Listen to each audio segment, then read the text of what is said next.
Well সলভে যেটা আমি একটু আগেও বলছি is going to be one of the best project in Bangladesh, not only in কক্সবাজার, পুরো বাংলাদেশেই বেস্ট হবে।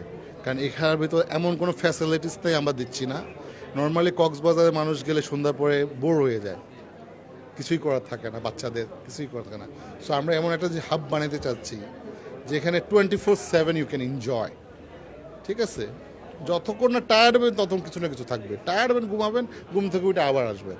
So we want to give facility, শুধু হোটেল না যে থাকবেন খাবেন ঘুমাবেন, but we want to give entertainment. So এটাই আমাদের ভিশন, দেখা যাক ইনশাল্লাহ। ইনশাল্লাহ হবে। আসলে এবারে প্রোগ্রামটা তো করছি আপনার মাইলস্টোন ট্র্যাজেডির কারণে আমার অনেক ফ্রেন্ডের বাচ্চারা ওইখানে পড়ে, so they are in trauma. তো আমি চিন্তা করলাম এই বাচ্চাদেরকে কীভাবে একটু এনকারেজ করা যায়, তো এটা ওইখান থেকে আইডিয়াটা আসছে। তো করার পরে যে রেসপন্স ওয়াজ রিয়েলি গুড, এত ভালো লাগছে আমার।